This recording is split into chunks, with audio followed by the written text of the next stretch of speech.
Bonjour et bienvenue à la Daily Audio Bible Proverbes. Nous sommes le 27 du mois. Et comme toujours, c'est Jean-François qui va nous lire des proverbes, un chapitre en entier aujourd'hui. Alors nous l'écoutons. Proverbe 27. Ne te vante pas du lendemain, car tu ne sais pas ce qu'un jour peut enfanter. Qu'un autre le loue, et non ta bouche. Un étranger, et non tes lèvres. La pierre est pesante, et le sable est lourd, mais l'humeur de l'insensé pèse plus que l'un et l'autre. La fureur est cruelle et la colère impétueuse, mais qui résistera devant la jalousie?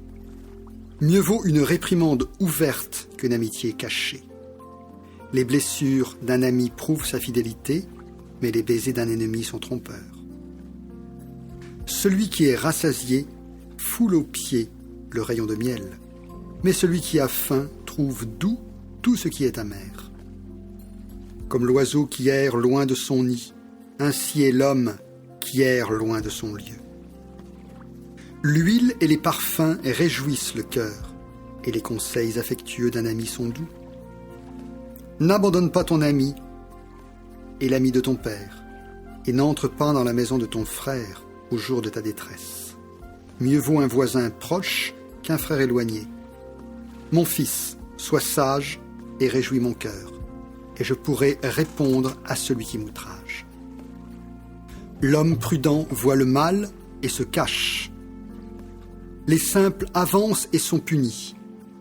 Prends son vêtement car il a cautionné autrui. Exige de lui des gages à cause des étrangers. Si l'on bénit son prochain à haute voix et de grand matin, cela est envisagé comme une malédiction. Une gouttière continue dans un jour de pluie, et une femme querelleuse sont choses semblables. Celui qui la retient le vent, et sa main saisit de l'huile. Comme le fer aiguise le fer, ainsi un homme excite la colère d'un homme. Celui qui soigne un figuier en mangera le fruit, et celui qui garde son maître sera honoré. Comme dans l'eau le visage répond au visage, ainsi le cœur de l'homme répond au cœur de l'homme. Le séjour des morts et l'abîme sont insatiables. De même, les yeux de l'homme sont insatiables. Le creuset est pour l'argent et le fourneau pour l'or, mais un homme est jugé d'après sa renommée. Quand tu pilerais l'insensé dans un mortier, au milieu des grains avec le pilon, sa folie ne se séparerait pas de lui. Connais bien chacune de tes brebis.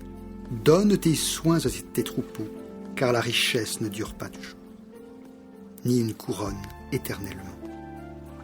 Le foin s'enlève, la verdure paraît, et les herbes des montagnes sont recueillies. Les animaux sont pour te vêtir, et les boucs pour payer le champ. Le lait des chèvres suffit à ta nourriture et celle de ta maison, et à l'entretien de tes servants.